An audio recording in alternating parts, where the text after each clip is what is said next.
भक्त वत्सल भगवान की जय हो। सुखदेव स्वामी कहते हैं, राजन, भगवान को पाने के लिए जरूरी नहीं है कि तुम ब्राह्मण ही हो।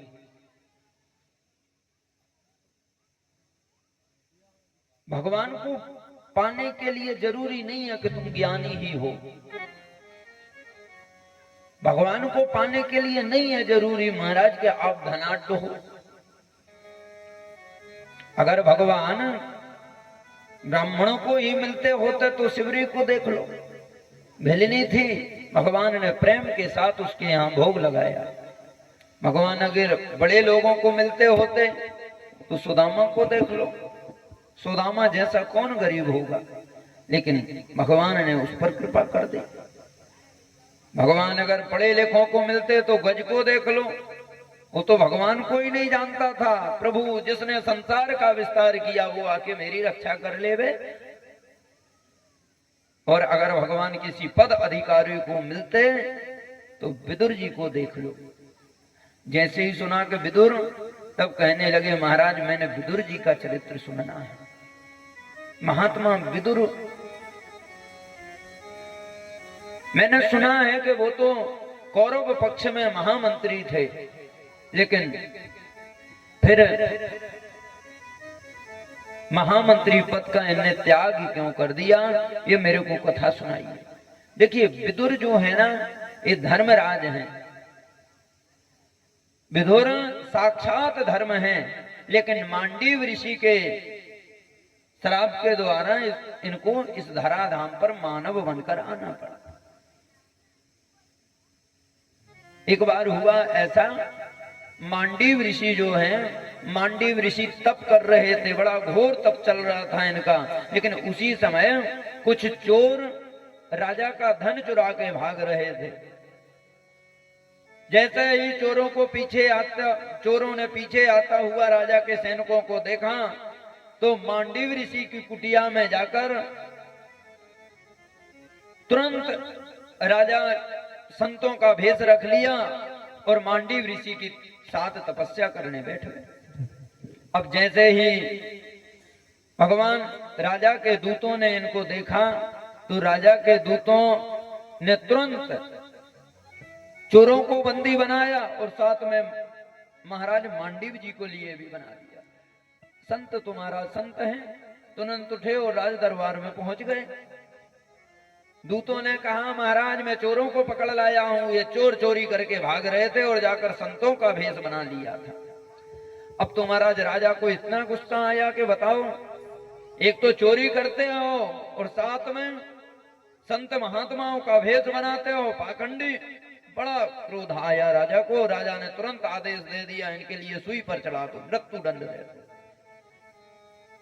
जैसे ही मृत्यु दंड देना चालू किया तो जो चोर पाखंडी भेष बनाकर बैठे थे, संत भेष बनाकर बैठे थे, वो तो महाराज मृत्यु को प्राप्त हुए। लेकिन जैसा ही राजा ने मांडीव ऋषि को चढ़वाया सुई पर तो मांडीव ऋषि तपस्वी थे, आकाश में उड़ने लगे। जैसे ही राजा ने देखा, अरे महाराज अपराध हो गया, चरणों में गिरे, बोले सरकार मेरे को काल से भी भय नहीं लगता है, लेकिन मेरे को संतों से बड़ा डर लगता है, क्योंकि अगर संत का अपराध हो गया तो बचा ना कोई कुल रोबन हारा, ये दुर्दशा बन जाती है। प्रभु अपराध क्षमा कर दीजिए, हम आपको ना समझ पाए, ना जान पाए, ना हम प्रभु इन चोरों के चक्कर में आप भी पड़ गए चक्कर में, महाराज क्षमा कर दीजिए। मांडीव ऋषि बोले राजन आप चिंता मत करिए, हम क्रोध करने वाले संत नहीं हैं। लेकिन देखिए राजन, कहा जाता है कि जैसा जो कर्म करता है वैसा फल भोगना पड़ता है। राजन हो ना हो मेरे पर कुछ ऐसा कर्म बन गया हो जिसका ये दंड भोगना पड़ा हो, लेकिन हे राजन जिस दिन से मैंने होश संभाला है उस दिन से मेरे को याद है कि मैंने एक भी अपराध ऐसा नहीं किया है जिससे मेरे को ये दंड भोगना पड़े। इसलिए राजन मैं जाऊंगा धर्मराज के यहाँ, वहां पूछूंगा कि ये किस अपराध का दंड मिला है। मांडीव ऋषि सीधे महाराज संयमनीपुरी पहुंचे, जहां पर धर्मराज विराजे। धर्मराज से पूछा गया क्यों धर्मराज, मेरे पर ऐसा क्या दोष बन गया जिससे मेरे को ये घोर दंड भोगने का दंड मिलने लगा। तब यमराज ने देखा, धर्मराज ने देखा, लेखा जोखा करके बोले महाराज बहुत पहले बाल अवस्था में आपने एक छोटे से कीड़े को, पतंग को पकड़ा था और उसके पीछे वाले सिद्ध में कांटे से छेद छेद कर आपने ये दुर्दशा बना दी थी। मांडीव ऋषि बोले हे धर्मराज, कहा जाता है कि अबोध बालक 10-12 साल तक का जो बालक होता है वो अबोध होता है, उसके लिए धर्म कर्म का उतना ज्यादा ज्ञान नहीं होता है, इसलिए उसको दोष नहीं लगता है। लेकिन हे धर्मराज, तुम्हारी तो मानव जैसी बुद्धि हो गई है। अरे इतने बड़े पद पर बैठने के बाद भी तुम्हारे लिए ये सब।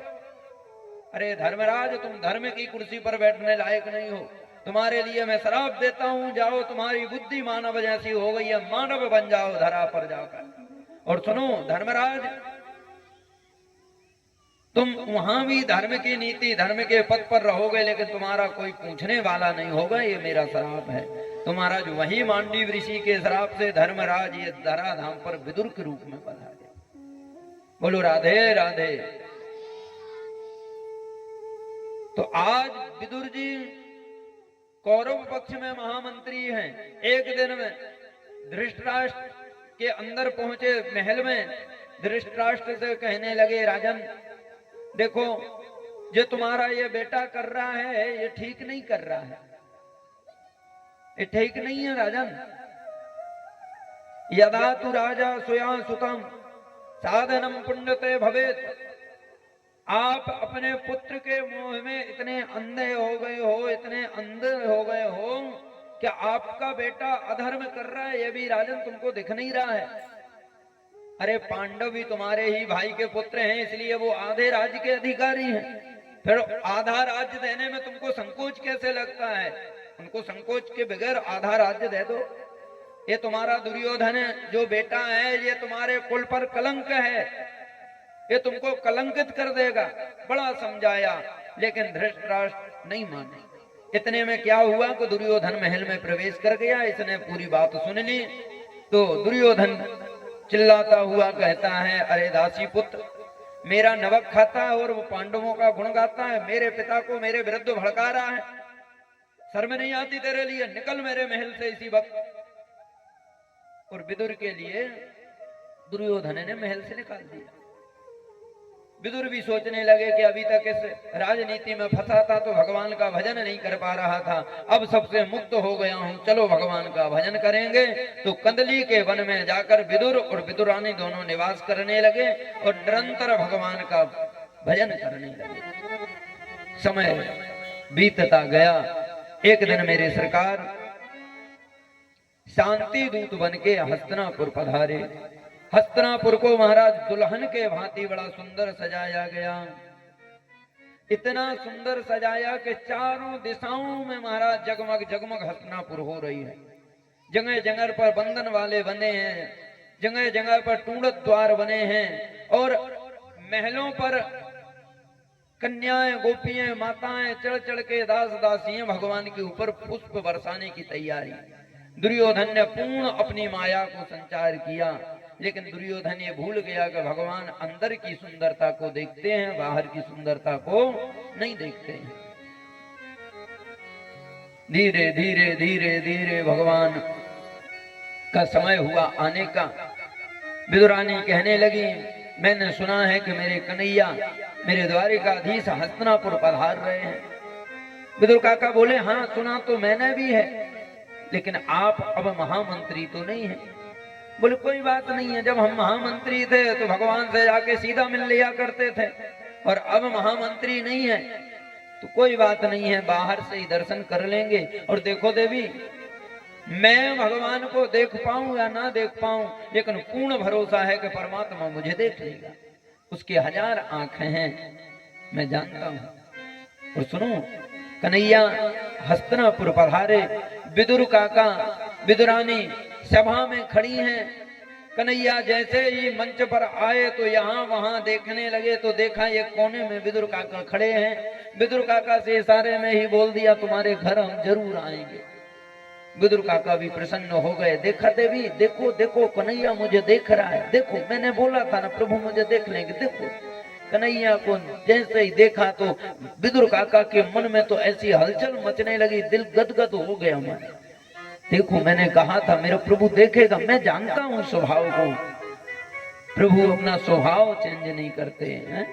कृपा की ना होती जो आदत तुम्हारी, तो सुनी ही रहती अदालत तुम्हारी। ना हम होते मुलजिम न तुम होते हातिम, तो किस दिल में होती इबादत तुम्हारी।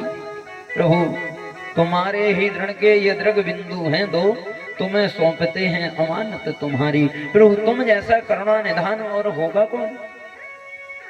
भगवान ने कहा देखो दुर्योधन, पांडव तुम्हारे ही भाई हैं और मैं पांडव की तरफ से शांति दूत बन के आया हूं। हो ना हो, वैसे तो वो आधे राज्य के अधिकारी हैं, लेकिन आप आधा राज्य रहना नहीं चाहते हैं, तब भी कोई बात नहीं, 5 गांव दे दो, मेरे बताए हुए 5 गांव अगर पांडवों को दे दोगे, वचन देता हूं दुर्योधन 5वें गांव से वो 6वां गांव नहीं मांगेंगे। अभी ये अंतिम शांति का परिचय मैं आपको देने आया हूं। दुर्योधन बोला हे केशव, उनके तरफ से तुम शांति दूत बन के आए हो। सुई नौकम न देश्यामि बिना युद्धम न केशवा। हे केशव, सुई के नौक के बराबर भी भूमि में बिना युद्ध के नहीं देने वाला हूं। भगवान को क्रोध आया। भगवान बोले दुर्योधन, सिर्फ तुमने सुना है कि युद्ध होता कैसा है, अभी देखा नहीं है। लाखों माताएं विधवा हो जाती हैं, लाखों बालक अनाथ हो जाते हैं। जिस भूमि पर युद्ध होता है वो भूमि रक्त रंजित हो जाती है। दुर्योधन अभी भी समय है, बार बार काल को आमंत्रित मत कर। बगल में खड़ा था शकुनी। शकुनी हंसता हुआ बोला अरे पागल हो गया है, द्वारिकाधीश को अपने वश में कर, जानता नहीं है। दुर्योधन की बात चाल सब बदल गई। हंसता हुआ बोला अरे केशव, हम लोग तो बालक हैं, अंदर बैठ के बड़े बड़े जो लोग निर्णय कर लोगे वही निर्णय स्वीकृत रहेगा। आपको तो पता ही है कि मेरी माता जी बड़ा सुंदर पकवान बनाती हैं, आपके लिए 56 प्रकार का भोग बनाया है। पता चला उनको द्वारिकाधीश आ रहे हैं शांति दूत बन के, इसलिए हे केशव अंदर चलिए और भोग लगाइए। भगवान बोले दुर्योधन, आप तो जानते ही हो मेरे स्वभाव से, आप अच्छे से परिचित हो। या तो खाने वाले के पेट में भूख हो या खिलाने वाले के भाव हो। अगर मेरे पेट में भूख होगी तब मैं खा लूंगा, लेकिन भाव हो तब खा लूंगा। लेकिन दुर्योधन, ना तो तेरा भाव है और ना मेरा पेट में बज गए हैं। और सुनो, आज मेरा निमंत्रण विदुर काका के यहाँ है, मैं विदुर काका के यहाँ भोग लगाऊंगा। दुर्योधन बोला जानते नहीं हो, अब वो महामंत्री नहीं है, खुद के खाने के लाले पड़े हैं, कंदली के वन में रहते हैं।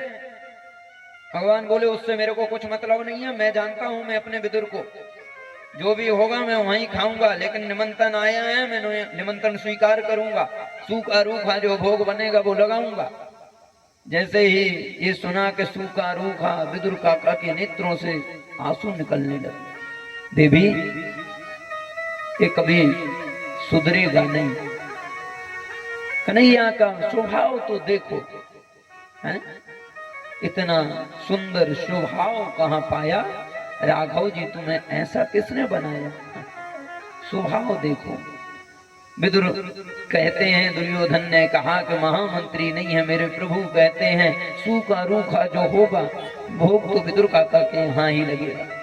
दौड़े महाराज विदुर काका विदुरानी के यहाँ जाकर रोते हुए बोले देवी, आज मेरा प्रभु ने इतना मान बढ़ाया है, इतना मान बढ़ाया है, क्या बताऊं। मैं जानता हूं बड़ा नटखट है, बचपन में भूख सहन नहीं होती थी, चोरी करता था, खाने पीने के मामले में बड़ा मैं चलता हूँ देवी, कहीं ना कहीं से कुछ व्यवस्था बना के लाता हूँ। जब तक एक काम करो, पूरी कुटिया में बिल्कुल सफाई कर लो, चौका लगा लो, चूल्हा कर लो, बिल्कुल बिल्कुल देखो प्रभु को लगना नहीं चाहिए कि हम कितने दुखी में हैं। मेरे कन्हैया को थोड़ा भी भयानक नहीं होना चाहिए कि मैं कैसा दुखी हूँ। देवी बिल्कुल। विदुर काका दौड़े बजरिया में, कहीं से माखन, कहीं से मिश्री, कहीं पर फल, कहीं पर कुछ ऐसे लेने लगे। विदुर काकी ने, विदुरानी ने पूरे में चौका लगाया, गाय के गोबर का बड़ा सुंदर कुटिया को सजाया। स्नान कर रही थी, उसी समय कन्हैया आ गए दरवाजे पे। अरे काकी दरवाजा खोलो। काकी ने सुना प्रभु आए, गीले ही वस्त्र पहनकर दौड़ी, दरवाजा जैसे ही खोले तो कन्हैया ने अपनी पीतांबरी उड़ा दी काकी। काकी ने पटला लिया, यहाँ बैठ जाओ, यहाँ बैठ जाओ, यहाँ बैठो, अरे यहाँ बैठ जाओ, और जाकर बाद में घिनौची पर बैठाया उल्टा पट्टा करके। प्रभु वहीं पर बैठे। विदुरानी कन्हैया को देख रही हैं। कन्हैया कितने समय के बाद में काकी की याद आई। कन्हैया बोले, काकी तुमको पता नहीं है, ऐसा कोई दिन नहीं निकला जब मैंने तुमको याद ना किया हो। पेट पर हाथ फेरते हुए छोटे से बालक के भांति बोले, काकी कुछ खाने को मिलेगा, बहुत भूख लग रही है। काकी बोली, अभी काका गए हैं मार्केट, लेने गए हैं, बाजार से कुछ लाते होंगे, लेकिन मेरे पर भूख सहन नहीं होती है काकी, तुमको तो पता है, जो भी हो तो दे दो। काकी बोली, क्या दे दूं? कदली के फल रखे हैं, कहो तो दे दें। कन्हैया बोले, कदली के फल मैंने कब से नहीं खाए, मेरे को बहुत ज्यादा पसंद है, मेरे को वो कदली के फल दे दो। काकी लाई कदली का फल, भगवान को फल के छिकले खिलाए और जो अंदर का गूदा था वो बाहर फेंकता था। कन्हैया भी महाराज वो कदली केले के फल को खाते गए और छिलके खाते गए, अंदर के गूदे को बाहर फेंकते गए, बड़े भाव के साथ उस भोग को पा रहे हैं। दुर्योधन के मेवा त्यागे और विदुर साग घर पाए। प्रभु ने विदुर के यहाँ तो साग का भोग लगाया, उसी में परम आनंद को प्राप्त हुए। और जैसे ही विदुरानी और विदुर जी का ये मंगलमय चरित विदुर जी का आना हुआ, भगवान ने 56 प्रकार के भोग लगाए।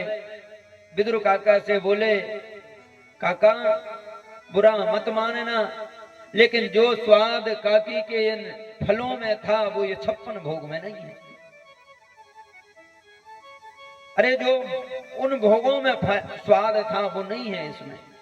इसलिए हे भगवान, आपका तो ये स्वभाव है, आप बाहर की सुंदरता को नहीं देखते हो, आप तो अंदर की सुंदरता को देखते हो।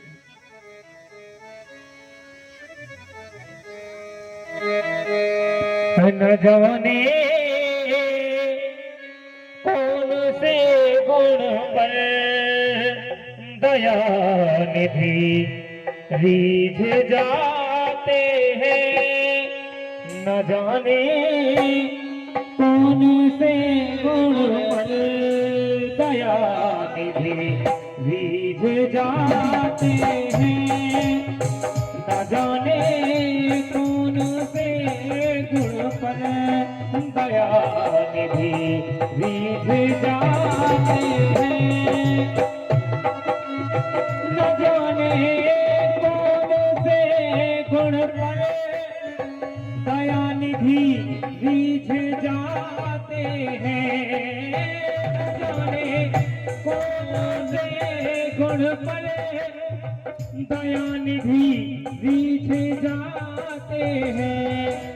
यही हरि भक्त कहते हैं, यही सदग्रंथ गाते हैं, न जाने कौन से गुण पर दया निधि रीझ जाते हैं।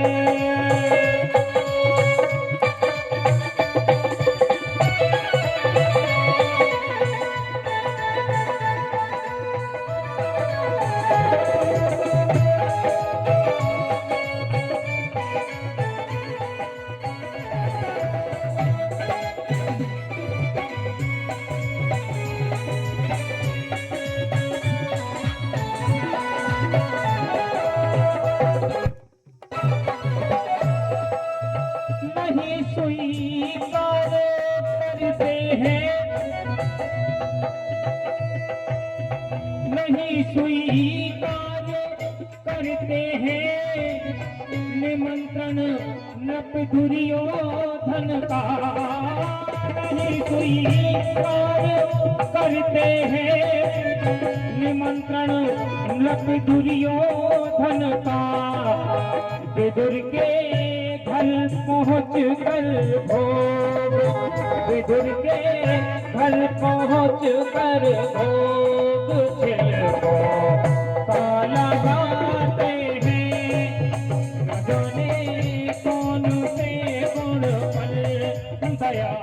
निधि सीध जाते हैं।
उठाकर गीत को निज गोद में आंसू बहाते हैं।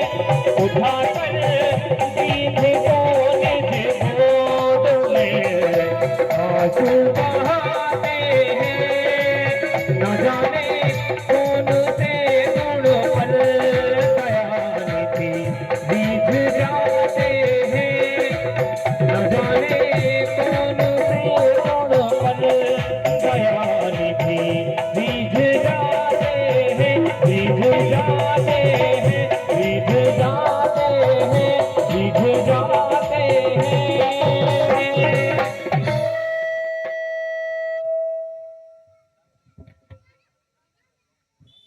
जरा बोलिए भागवत भगवान की जय हो।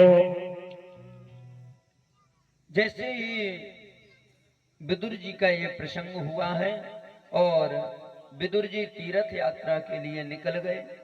तीर्थ यात्रा कर कर जब विदुर काका वापस आए हैं तो यमुना जी के किनारे पर विदुर जी की भेंट उद्धव जी से हो गई है। उद्धव जी से पूछ लिया, महाराज उद्धव आप बताइए उस पांडव और कौरवों के युद्ध का प्रलयकाली युद्ध हुआ लेकिन उसका परिणाम क्या हुआ? तब उद्धव ने कहा क्या आपको नहीं पता? बोले हम तो तीर्थ करने निकल गए थे। तब बताया महाराज उस प्रलयकाली युद्ध का परिणाम ये हुआ कि पांडवों को विजय श्री प्राप्त हुई है और अंत में भगवान सब लीला संपन्न करके अपने धाम को चले गए। अब विदुर काका के मन में विचार आया कि बताओ मैं तीर्थ यात्रा करते रह गया हूँ, परमात्मा अपने धाम को चले गए। अब अपने लिए बार बार कोसने लगे। तब उद्धव जी कहते हैं हे विदुर जी आप अपने लिए इतना हल्का मत मानिए। अरे आप बड़े भागी हैं। अरे हम सब जाते हैं तो हमारे मन में विचार आता है कि हमारे इस कंठ से भगवान का नाम निकले, लेकिन अंत समय में भी ये कंठ घुरघुराता रहता है, भगवान का नाम नहीं जपता है। लेकिन सुनो भगवान जाते जाते भी तुमको याद कर गए हैं, इसलिए मन हल्का मत करो। अब जैसे ही विदुर जी ने सुना कि मेरे परमात्मा मुझे याद करते हुए गए हैं, अब तो महाराज विदुर जी के अंदर वो भगवान की कथा सुनने की इच्छा प्रकट हो गई। उद्धव जी कहते हैं हे विदुर मेरे ही बगल में मैत्रेय ऋषि खड़े थे। मैत्रेय जी से तो कहा है कि मेरे विदुर कहीं मिल जाए तो अंतिम उपदेश विदुर को देना, और मेरे से कहा है कि भगवत धर्म का प्रचार करना। हे महाराज आप आगे जाइए, यमुना जी के ही किनारे कहीं आपको महामुनि मैत्रेय जी मिल जाएंगे, और जब आपको मैत्रेय जी मिल जाएंगे तो मैत्रेय जी आपके लिए भगवान का वो अंतिम उपदेश प्रदान करेंगे, और मैं जाता हूं तो भगवत धर्म का प्रचार करता हूं। आगे गए तो विदुर जी के लिए मैत्रेय ऋषि से भेंट हो गई है। मैत्रेय ऋषि से वही प्रश्न पूछा कि भगवान ने इतना सुंदर सृष्टि का विस्तार किया है, लेकिन हे भगवान ने इतना सुंदर सृष्टि बनाकर तैयार कर दिया, लेकिन भगवान के पास ऐसा क्या था जिससे भगवान ने इतना बहुमूल्य सृष्टि का विस्तार किया है। देखिए, कुछ भी चीज हम लोग बनाएंगे तो हमारे लिए उसकी सामग्री चाहिए, बिना सामग्री के कुछ बनने वाला नहीं है। तो आपसे निवेदन है कि भगवान के यहाँ क्या सामग्री थी जिससे भगवान ने इतना बहुमूल्य सृष्टि का विस्तार किया है। बोलो राधे राधे। जोर से बोलना पड़ेगा, हाँ? ताकत लगा के बोलो राधे राधे। पीछे वाले नहीं बोल रहे हैं भाई, हैं? सभी को बोलना है, कोई ऐसा नहीं है जो नहीं बोलेगा, सब बोलेंगे, ताकत लगा के, जोर लगा के बोलेंगे। और एक खुशखबरी की बात बताएं, कल से तो रसगुल्ला की कथा चालू है, कल को भगवान को जन्म उत्सव है भाई। आज कथा को तीसरा दिन है, कल महाराज चौथा, तो भगवान का जो जन्म उत्सव है वो कल का है। आप सभी लोगों से निवेदन है कि भगवान के इस पावन जन्म उत्सव में पधारें। और वैसे तो भगवान के जन्म उत्सव में सभी पीले पीले वस्त्र पहनकर आवे, लेकिन जिसके पास पीले नहीं है तो वो महाराज जिस कलर के हो में सो पहन के आवे, लेकिन नंद उत्सव में जरूर पधारे। कल बड़ी यहाँ से बधाइयाँ लुटाई जाएंगी, गाई जाएंगी, बधाइयाँ बांटी जाएंगी, तो बड़े धूमधाम के साथ हमें उत्सव, पावन उत्सव मनाएंगे। बड़े जोर लगा के बोले हैं, बोलो राधे राधे।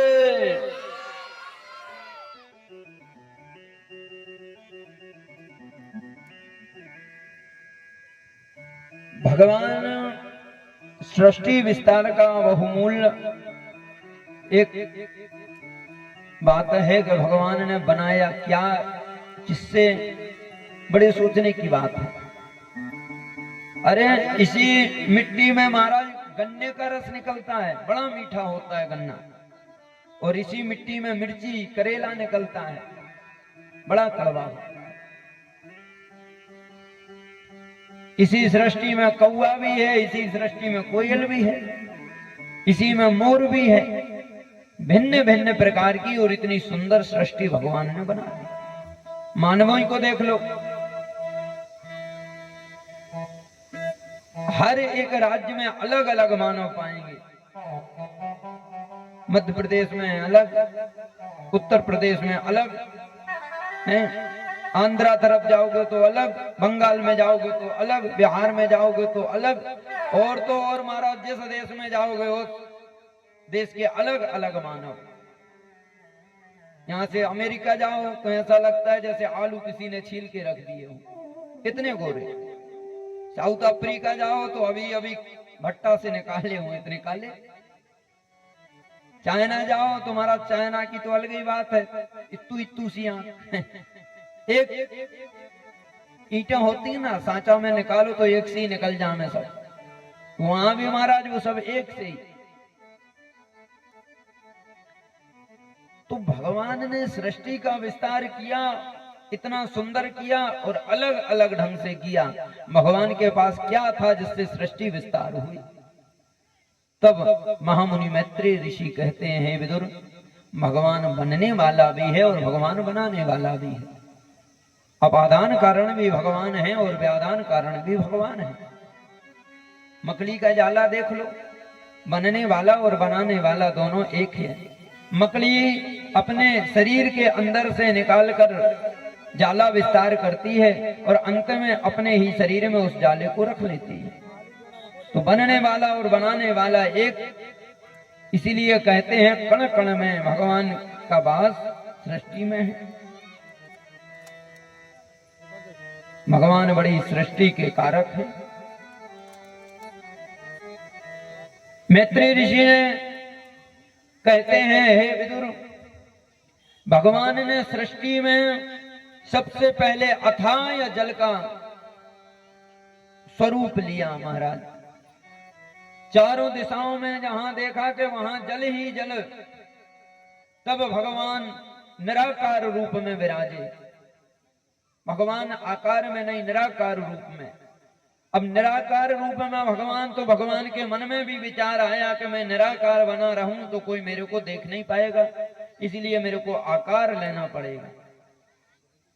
तो भगवान ने देखते ही देखते आकार रूप ले लिया, और जब भगवान आकार रूप में प्रकट हुए तो भगवान के मन में अब विचार आया कि मैं एक से अनेक हो जाऊं। तो भगवान के मन में विचार आया तो भगवान की नाभि कमल से बड़ा ही सुंदर कमल प्रकट हुआ। कमल पर ब्रह्मा प्रकट हुए। ब्रह्मा प्रकट हुए तो भगवान प्रकट होकर कहने लगे, ब्रह्मा तुम तप करो। ब्रह्मा ने किया तप तो भगवान ने नाम दे दिया ब्रह्मा। चारों दिशाओं में देखने के कारण उनके 4 मुख हुए, और यही ब्रह्मा चतुरानंद कहलाए, और सृष्टि का विस्तार ब्रह्मा ने करना चालू किया। ब्रह्मा ने सबसे पहले सृष्टि में 4 ऋषियों को प्रकट किया, जिनका नाम हुआ सनक, सनंदन, सनातन और सनत कुमार। इन चारों ऋषियों ने मानव सृष्टि में सबसे पहले बहुमूल्य स्थान पाया। इसलिए ये चारों ऋषि देखने में तो 5 वर्ष के हैं, लेकिन वास्तवता में देखा जाए तो पूर्वजों के भी बड़े बड़े पूर्वज हैं। ब्रह्मा की सृष्टि में सबसे पहले इन चारों ऋषियों को बनाया ब्रह्मा ने। चारों से कहा सृष्टि करो, तो चारों ने मना कर दिया, मैं भाई सृष्टि नहीं करूंगा, भगवान का भजन करूंगा। क्रोध आ गया तो इनके ही इतना क्रोध ब्रह्मा का बढ़ गया कि ब्रह्मा के आंखों से अश्रु के द्वारा भगवान रुद्र प्रकट हुए। बोलिए शंकर भगवान की जय हो। भगवान शंकर से कहा सृष्टि करो, तो भगवान शंकर ने भूत, पिशाच, डाकनी, शाकनी, सांप, बिच्छू इत्यादि सब सृष्टि का विस्तार किया। ब्रह्मा ने कहा सरकार अब क्षमा करो, अब नहीं तुमसे सृष्टि करानी है, तुम इन सबको लो और अलग रहो। भोलेनाथ ने सबको लिया और कैलाश पर्वत पर पहुंचे। अब की बार ब्रह्मा जी ने 10 ऋषियों को प्रकट किया। इन 10 ऋषियों से ही मानव सृष्टि का विस्तार हुआ। अपनी वाणी से ब्रह्मा जी ने माता सरस्वती को प्रकट किया। अपनी छाया से महामुनि करदम जी को प्रकट किया, और अपने दाएं अंग से पुरुष और वाम अंग से स्त्री को जन्म दिया, जिसका नाम हुआ मनु और शत्रुपा। इन्हीं मनु और शत्रुपा से सृष्टि का विस्तार हुआ। दोनों से कहा सृष्टि करो, तो बोले सरकार सृष्टि करें कहां, भाई पृथ्वी नहीं है। तब यहां पर सुखदेव स्वामी से राजा परीक्षित कहते हैं, महाराज सृष्टि कहां गई, पृथ्वी नहीं है तो सृष्टि कैसे हो। तब कहा एक बहुत ही विशाल राक्षस है जिसके नाम हिरण्याक्ष हिरण्यकश्यप, ये 2 राक्षस हैं, बड़े ही बलवान हैं। तो जो हिरण्याक्ष है, हिरण्याक्ष पृथ्वी को ले गया और समुद्र में जाके छुपा दिया। देवताओं से लड़ने को गया तो महाराज देवता पहले ही आसन छोड़ के भाग गए। राधे राधे।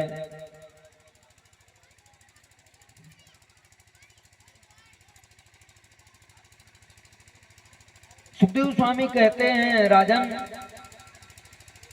ये जो हिरण्याक्ष है ये जाके पृथ्वी को समुद्र में छुपा दिया।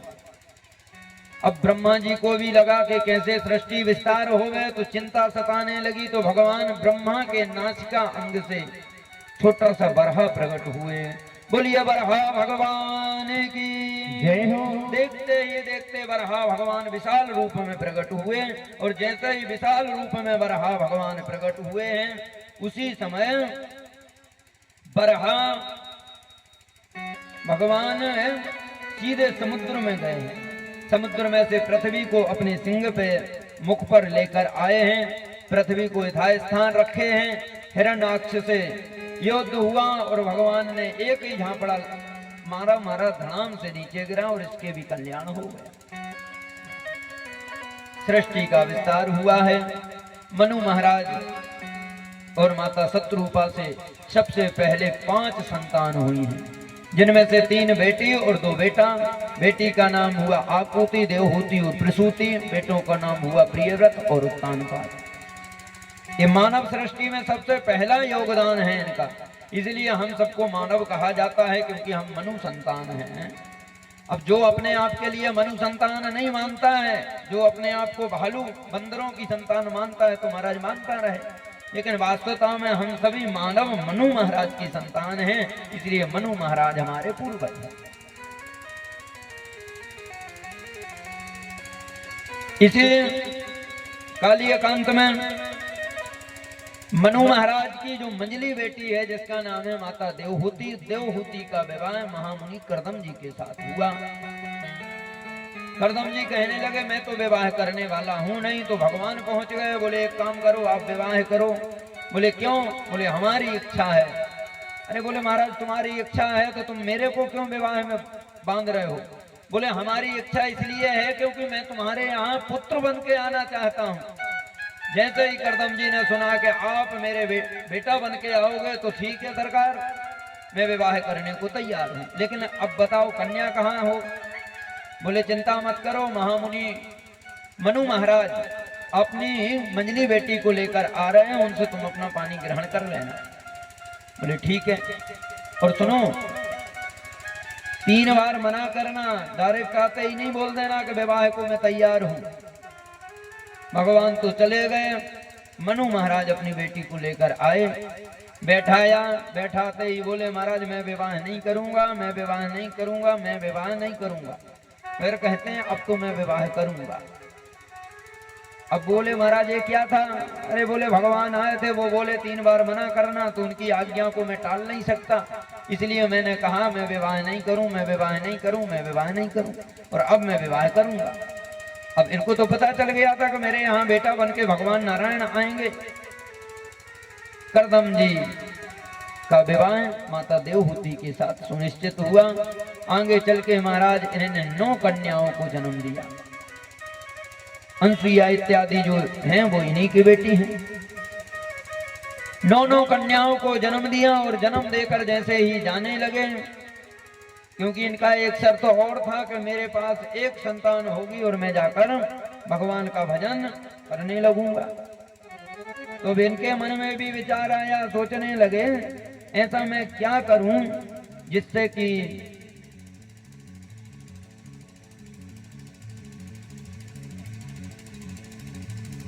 भगवान ने तो मेरे से कहा था कि मैं बेटा बन के आऊंगा, लेकिन बताओ 9 कन्याएं हो गई, अभी तक भगवान का एक भी बेटा नहीं आया है। तो ही भगवान से प्रार्थना करने लगे, हे प्रभु आप मुझ पर कृपा करो। तो 10वें पुत्र भगवान कपिल के रूप में पधारे। बोलिए कपिल भगवान की जय हो। जैसे ही कपिल भगवान का जन्म हुआ, ब्रह्मा जी अपने 9 बेटों को लेकर कपिल भगवान के दर्शन को पहुंचे और माता देवहूति और करदम जी की 9 कन्याओं के साथ अपनी 10 बेटाओं की शादी कर दी, विवाह किया। विवाह करते ही महाराज ये तो राजी खुशी चले गए और महामुनि करदम जी भी अपने भगवान नारायण के दर्शन करके जंगल में वानप्रस्थ कर दिए और वहां जाकर भगवान के भजन में लग गए। एक दिन माता देवहूति ने अपने बेटे को सुंदर आसन पर बिठाया और पूछ लिया, बेटा संसार में इतना सुख मैंने भोगा है जितना किसी ने नहीं भोगा होगा, लेकिन अभी भी सुख से संतुष्ट नहीं हूं, अभी भी लगता है कि अभी भी मैं उपभोगों को भोगूं। तब यहाँ पर कपिल भगवान ने बड़ा ही सुंदर उपदेश दिया, माता 2 आनंद जगत में है, एक है विषयानंद और एक है परमानंद। विषयानंद ऐसा है कि विषयों में जितने ही चलते जाओगे उतने विषय अपने प्रति आकर्षित करते जाएंगे, और ब्रह्मानंद ऐसा है कि ब्रह्मानंद में जिसने एक बार गोता लगा दिया तो वो महाराज आनंद के साथ अपना जीवन व्यापन करने लगता है, फिर उसको सुख का कोई भी मूल्य नहीं रहता है।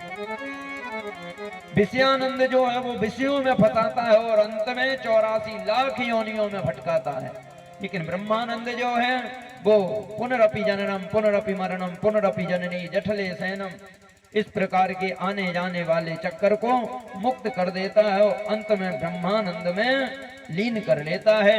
इसलिए 2 आनंद जीवन में हैं। अब हमारा चयन करना बनता है कि मां हम किस आनंद को प्राप्त करेंगे।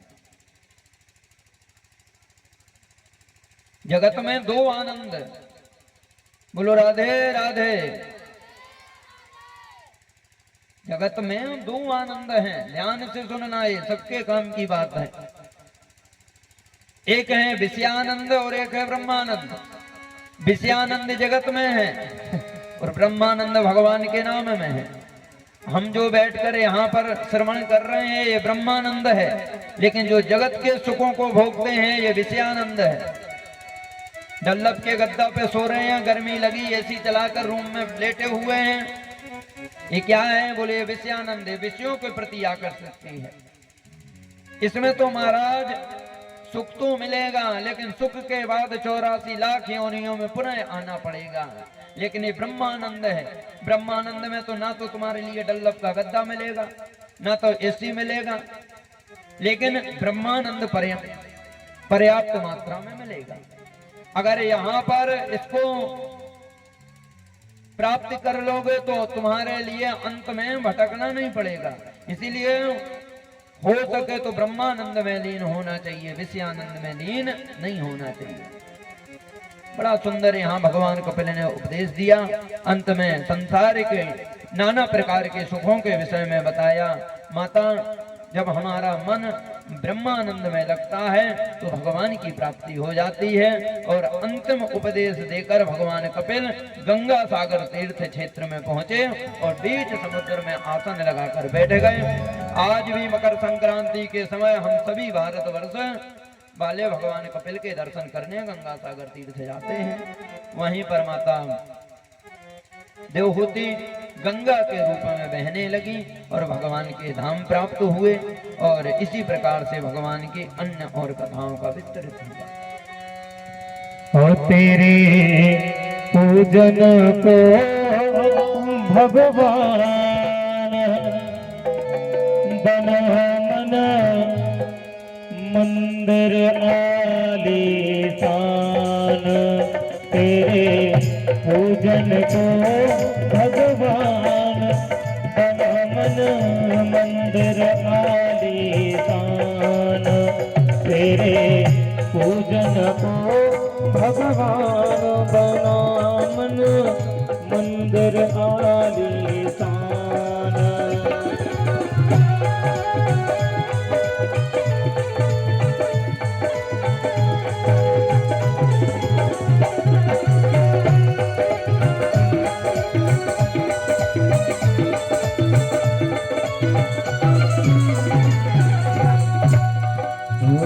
किसने जानी तेरी माया, किसने भेद तिहारा पाया।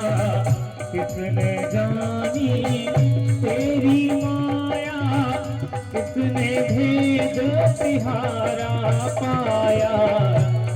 तिहारे ऋषि मुनि धर ध्यान, हारे ऋषि मुनि धर ध्यान।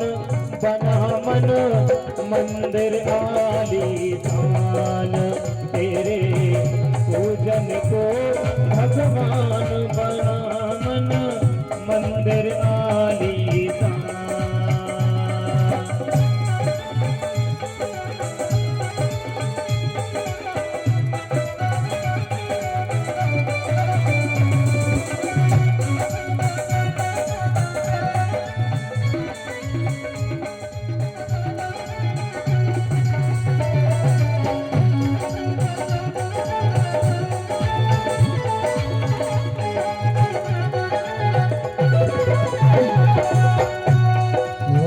किसने देखी तेरी सूरत, कौन बनावे तेरी मूरत।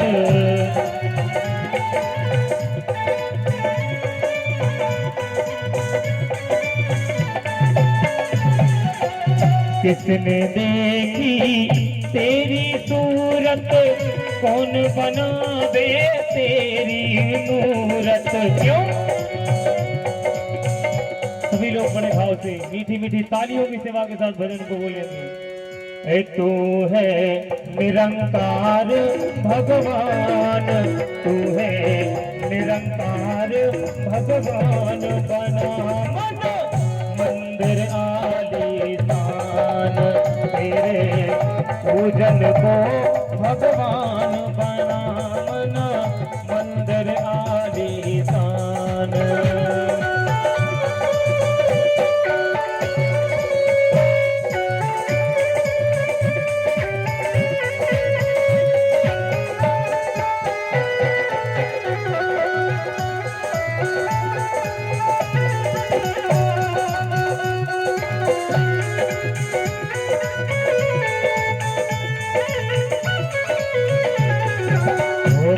पर्वत घाटी नदी समंदर तू रमता है इनके अंदर।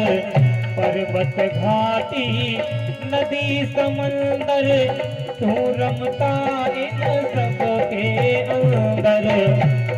वो तेरे बस में सकल जहान बना मन मंदिर आलीशान।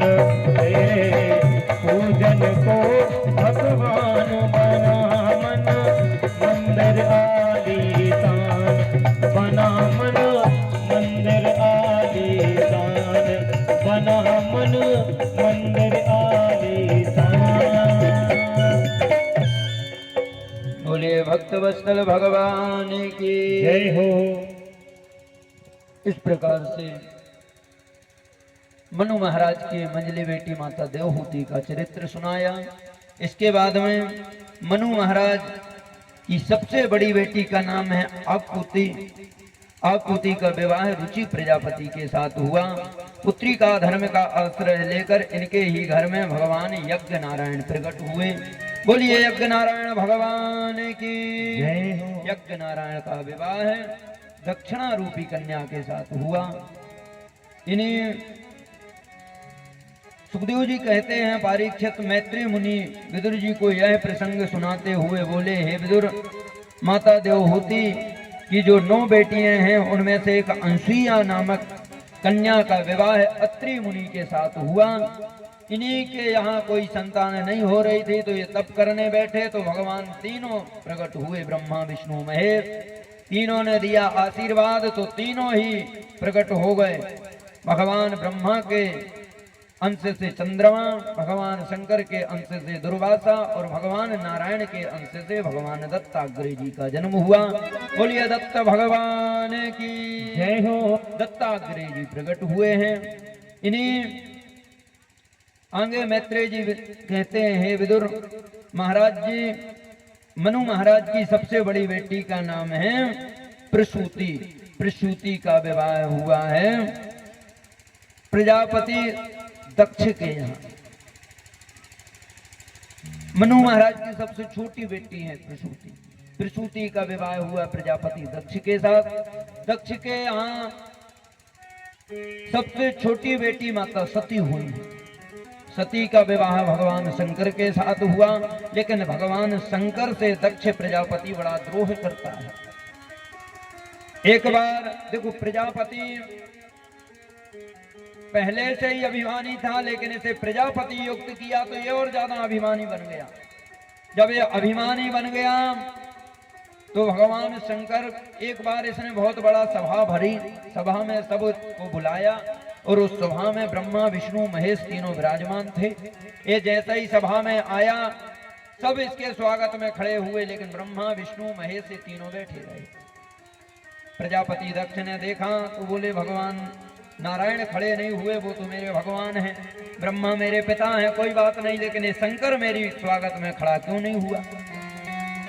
मंच पर आया, माइक उठाया और अब भगवान भोलेनाथ को उल्टा सीधा कहने लगा, अरे सम्माननीय लोगों के साथ बैठता तो इससे संस्कार शिष्टाचार पता होते, लेकिन अब शिष्टाचार वाले लोगों के साथ नहीं बैठता है, इसलिए इसका मन अशिष्ट तो हो गया है।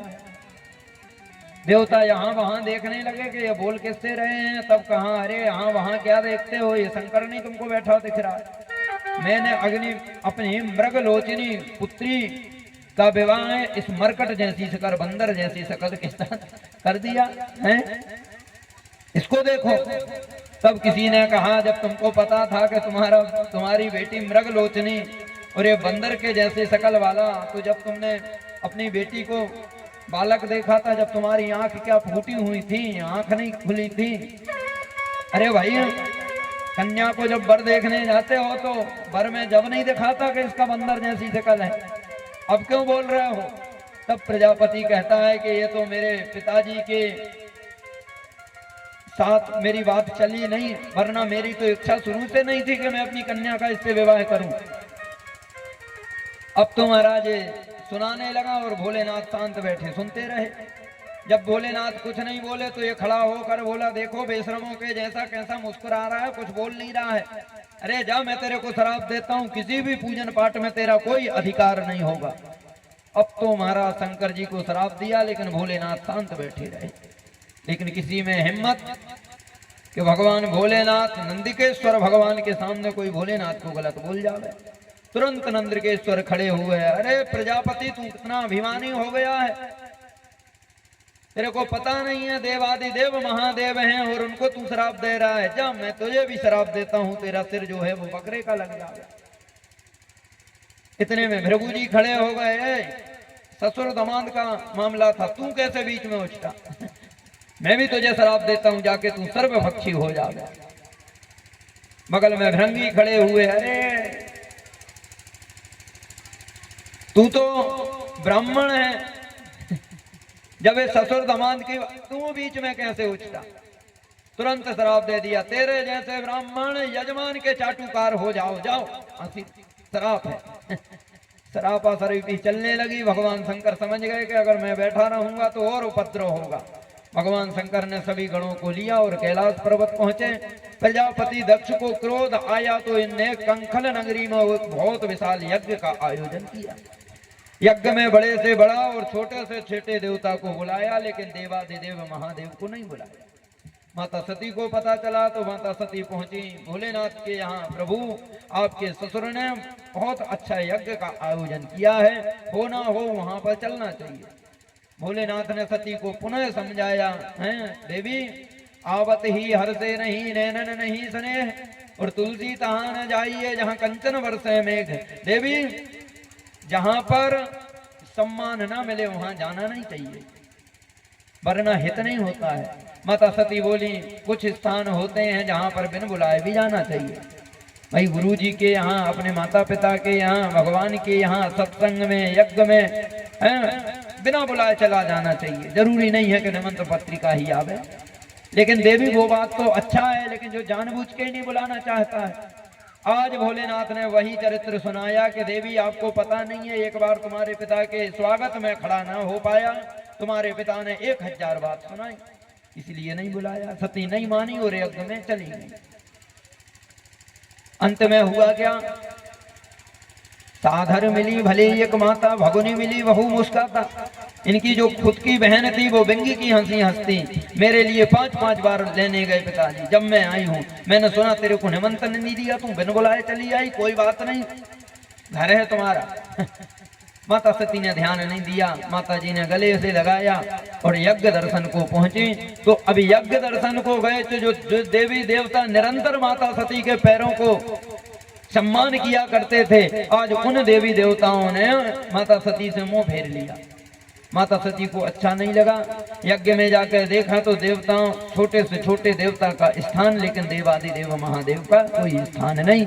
माता सती को आया क्रोध, चिल्लाते हुए बोली, अरे प्रजापति दक्ष, तू प्रजापति क्या युक्त हो गया? तू तो भगवान भोलेनाथ की प्रभुता को भूल गया। शास्त्र कहते हैं कि गुरु निंदा, राष्ट्र निंदा, अपने पति निंदा, धर्म निंदा अगर कोई करता है तो उसके छाती पर लात रख के उसकी जिह्वा निकाल लो, लेकिन ऐसा ना कर पाओ तो वहां से पलायन कर जाओ। अरे प्रजापति, मैं तेरी जिह्वा तो अभी काट लूं, लेकिन ये शरीर तेरे से उत्पन्न है, लोग क्या बोलेंगे कि तुम्हारी ही पुत्री ने तुम्हारा सिर काट दिया। लेकिन अब मैं वापस भी नहीं जा सकती हूँ, इस शरीर का यहीं त्याग कर दूंगी। तो माता सती ने अपने शरीर का वहीं पर त्याग कर दिया। प्रजापति दक्ष कुछ कर पाता, इतने में तो नारद जी ने सूचना भेज दी। सरकार, माता सती ने देह का परित्याग किया। भोलेनाथ ने अपनी जटा को नीचे पटका तो उससे एक वीर प्रकट हुआ। बोलिए वीरभद्र महाराज की। वीर को आदेश दिया, जाओ यज्ञ विध्वंस कर दो। वीर ने जाकर पूरा यज्ञ विध्वंस किया। प्रजापति दक्ष में एक चमाट लगाई तो ये धड़ कहीं और सिर कहीं स्वाहा हो गया। भृगु जी की दाढ़ी नोच ली, उषा देवता की आंख निकाल ली, भग देवता के दांत तोड़ दिए, खंडित रंडित करके देवताओं को वीरभद्र वापस गया। अब देवता दौड़े दौड़े ब्रह्मा जी के यहाँ गए। बोले सरकार, यज्ञ में गया था, भाग तो मिला नहीं, जो हमारा था वो भी खंडित हुआ। सबके सब महाराज भोलेनाथ के यहाँ गए। भोलेनाथ तो सड़े रुष्टा सड़े तुष्टा, रुष्टा तुष्टा क्षणे क्षणे भोलेनाथ तुरंत प्रसन्न हुए। बताइए क्या हुआ? बोले सरकार यज्ञ में गया था आपके ससुर बाबा के यहाँ। भोलेनाथ मुस्कुरा के बोले जब हम नहीं गए, ब्रह्मा नहीं गए, विष्णु नहीं गए, तो तुमको क्या जरूरत थी जाने की? अरे भाई जब हम तीनों के तीन यहाँ पर बैठे तो तुमको क्या जरूरत जान पड़ी कि तुम गए वहां? अब बताओ क्या करना है? तो सब देवता अपना अपना दुखड़ा रोने लगे। बोले सरकार इस पहलवान ने हमारी आंख निकाल दी, एक बोला हमारी दांत तोड़ दिए, भृगु जी बोले मेरी दाढ़ी नोच ली। भगवान बोले चलो भाई भृगु जी तुम्हारी पूरी दाढ़ी तो नहीं आएगी, लेकिन बकरे के समान छोटी सी दाढ़ी आ जाएगी, आशीर्वाद। भग देवता से कहा तुम्हारी आंख फूट गई है, लेकिन जाओ आशीर्वाद है, मित्र की दृष्टि से देखोगे सब। उषा देवता बोले सरकार हमारी बत्तीसी निकाल दी। बोले जाओ कोई बात नहीं है, बत्तीसी की सतुआ पीकर काम चलाओ। इस प्रकार से सभी देवताओं को भगवान ने स्वच्छ करने के बाद माता सती जब अपना देह त्यागा तो भगवान नारायण से यही वरदान मांगा, प्रभु जन्म जन्म भगवान शंकर की दासी बन के आऊं, उनकी ही अर्धांगिनी बनूं, ये हमको आशीर्वाद चाहिए। तो दूसरा जन्म उनका मैना के रूप में हुआ। मैना के पुत्री बन के माता पार्वती बन के आई। बोलिए पार्वती माता की।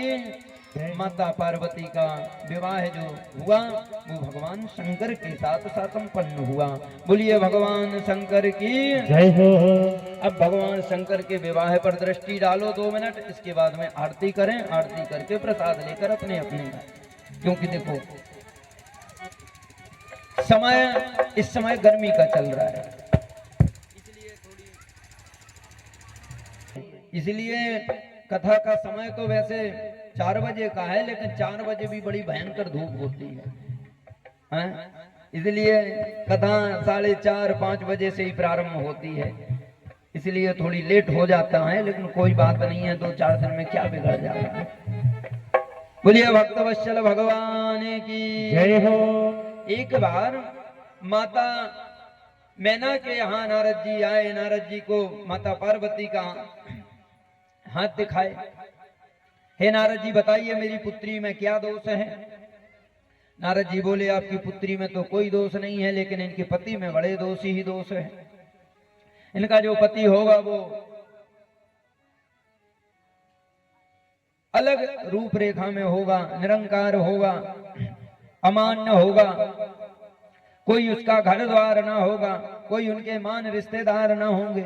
इस प्रकार से बताया तो माता मैना बोली तो सरकार अब कुछ उपाय? तो कहा जाओ 16 सोमवारों का व्रत तुम्हारी कन्या करेगी, और ये सारे के सारे गुण जो हैं भगवान शंकर में निकल रहे हैं, अपनी पुत्री का विवाह भगवान शंकर के साथ करो। सबने जुलमुल के भगवान शंकर से विवाह तय किया। सबके सब महाराज बराती घराती बन के तैयार हुए। देवता लोग अपने अपने रथों को, अपने अपने आभूषणों को पहन पहन कर सबके सब बारात में आ गए। और यहाँ पर भगवान शंकर बेचारे बैठे रहे, ना तो कोई ब्यूटी पार्लर वाला आया ना कुछ आया।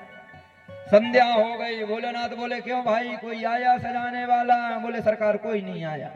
इतने में एक भूत खड़ा हुआ, बोला अगर आज्ञा हो गए तो हम पहले ब्यूटी पार्लर ही खोला था, लेकिन अब भोलेनाथ बोले राम तेरा भला करे भाई, कर दे जो करना है। दौड़ के गया और जलती हुई ताजी चिता की भस्म ले आया। भगवान भोलेनाथ को पूरा पाउडर लगा के तैयार किया, लेकिन भोलेनाथ इतने बैरागी के शरीर पर एक भी वस्त्र नहीं। एक भूत गया और महाराज बागंबर ले आया, बागंबर भोलेनाथ को लपेटा। एक गया तो घोड़ा पछाड़ सांप पकड़ लाया, कमर में बांधा बागंबर। एक गया तो महाराज पीली पीली तुतैयां पकड़ लाया, पूरे जटाओं को एकत्र करके उन तुतैयों को बांधा, सर पे ध्वजाओं से बांधा, बड़ा सुंदर मोर बनाया, कानों में कुंडलों को बिच्छुओं को लटकाया, अद्भुत भगवान का श्रृंगार किया। भगवान बोले कोई गाड़ी वाहन? तब नंदिकेश्वर हुए खड़े, बोले सरकार हम हैं। भोलेनाथ बोले तो आओ आगे। तो नंदिकेश्वर पर भगवान भोलेनाथ हुए सवार। भोलेनाथ नंदिकेश्वर पर उल्टा मुंह करके बैठे, पीछे पूंछ की तरफ मुंह करके बैठे। बारात चलने लगी।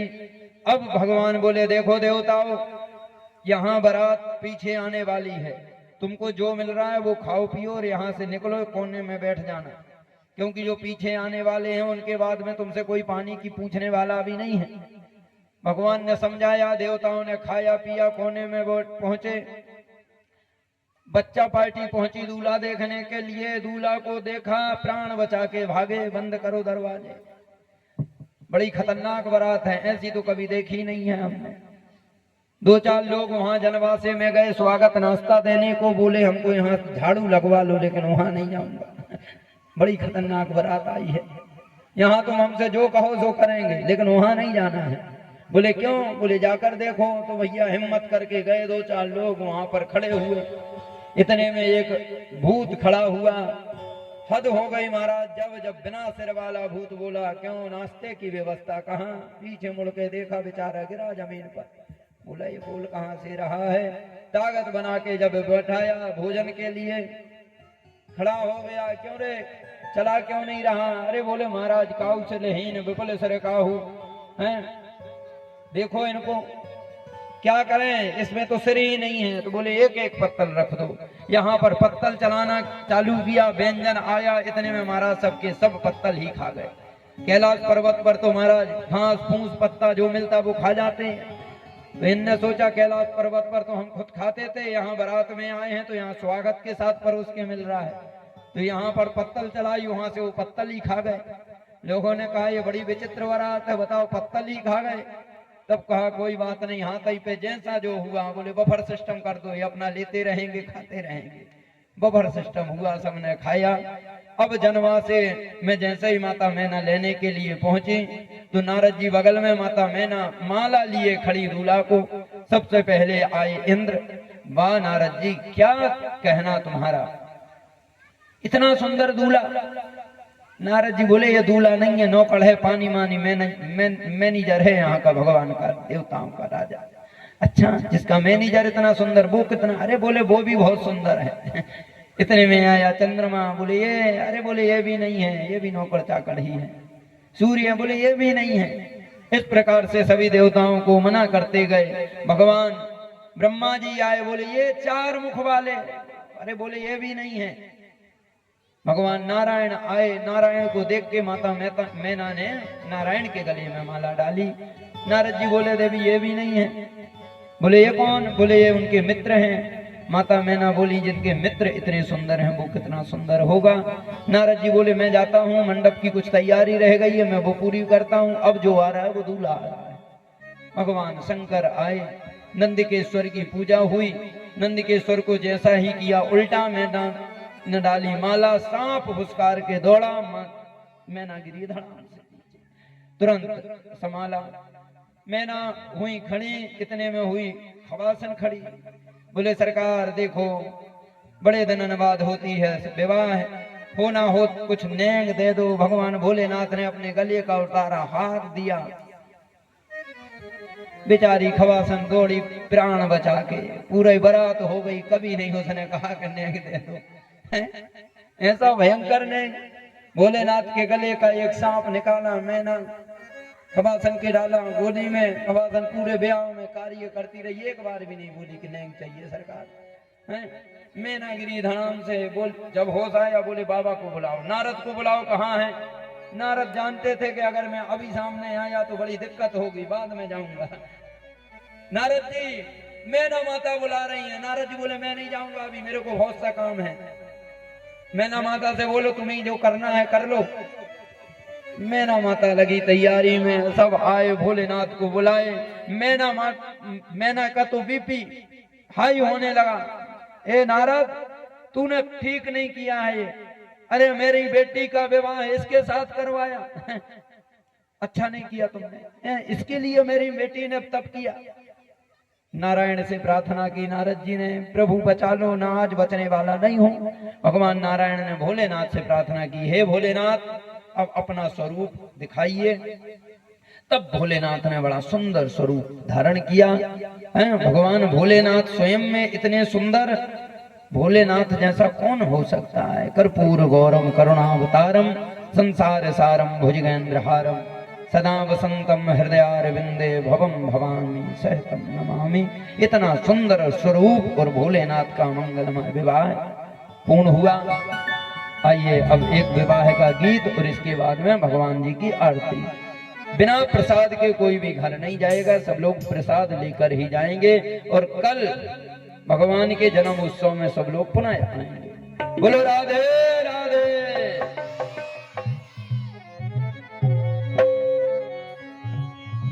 ओ निराले दूल्हे में अमत वाले दूल्हे में सजे रहे भोले बाबा निराले दूल्हे में, सजे रहे भोले बाबा निराले दूल्हे में, सजे रहे भोले बाबा निराले दूल्हे में, निराले दूल्हे में मत वाले दूल्हे में, निराले दूल्हे में मत वाले दूल्हे में, सजे रहे भोले बाबा निराले दूल्हे में, सजे रहे भोले बाबा निराले दूल्हे में।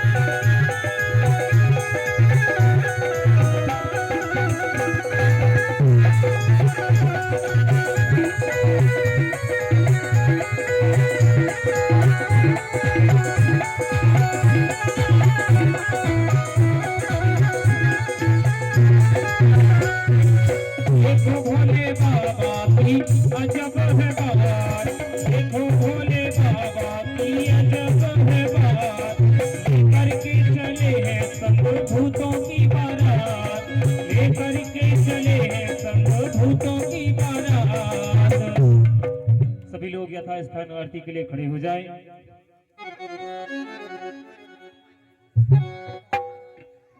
थोड़ी सी भगवान के चरणों में हमारे महादेव के विवाह में नाचते हुए झूमते हुए तालियों की करतल ध्वनि के साथ बड़े भाव से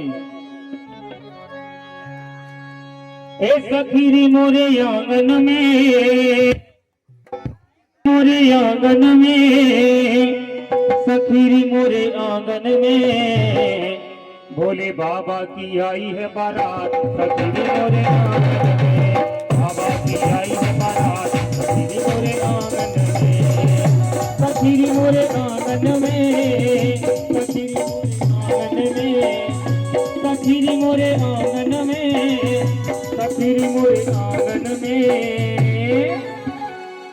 ऐसे नहीं, अगर नाचना नहीं है तो ताली की सेवा तो जरूर चाहिए। अरे भोले बाबा की आई है बारात, सखीरी मोरे आंगन में, बाबा की आई है बारात, सखीरी मोरे आंगन में।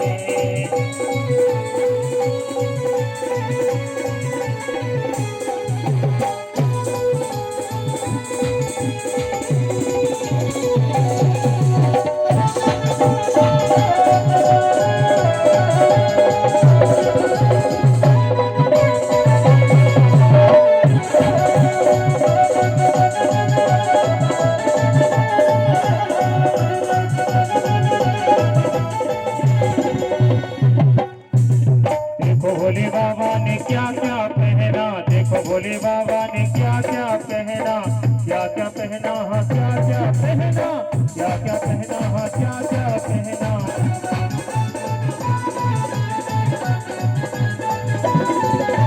देखो भोले बाबा ने क्या क्या पहना, क्या क्या पहना, हाँ क्या क्या पहना।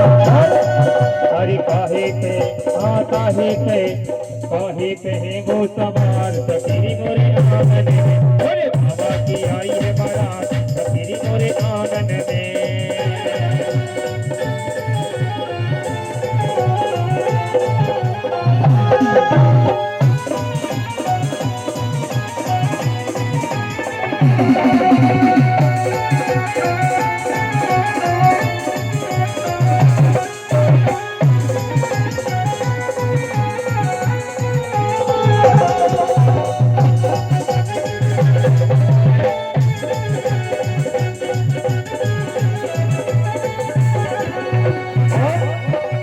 देखो भोले बाबा की,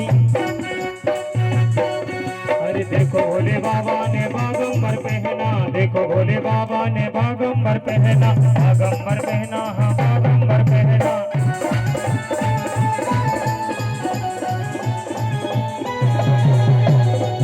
अरे देखो भोले बाबा ने बागंबर पहना, देखो भोले बाबा ने बागंबर पहना। और हरे नंदी, हरे नंदी, नंदी पे है सवार। ऐसे नहीं, सभी लोग बड़े भाव से, क्योंकि कल ठाकुर जी का हमारे जन्मोत्सव है, तो नाचना तो पड़ेगा सभी को, बड़े भाव से झूमते हुए। अरे बाबा की आई है बारात, कसीरी मोरे आंगन में, बाबा की आई है बारात, कसीरी मोरे आंगन में।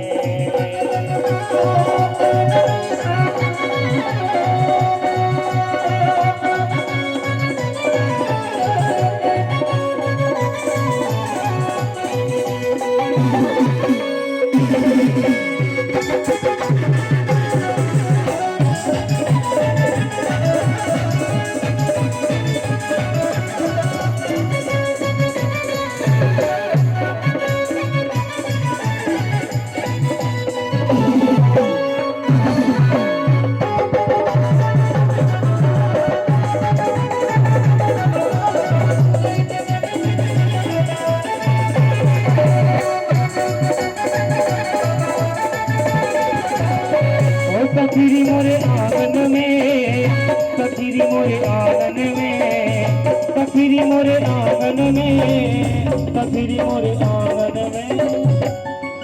भोले बाबा की, भोले बाबा की, भोले बाबा की, भोले बाबा की, भोले बाबा की आई है बारात, कचीरी मोरे आंगन में, बाबा की आई है बारात, कचीरी मोरे आंगन में, भोले बाबा की आई है बारात, कचीरी मोरे आंगन।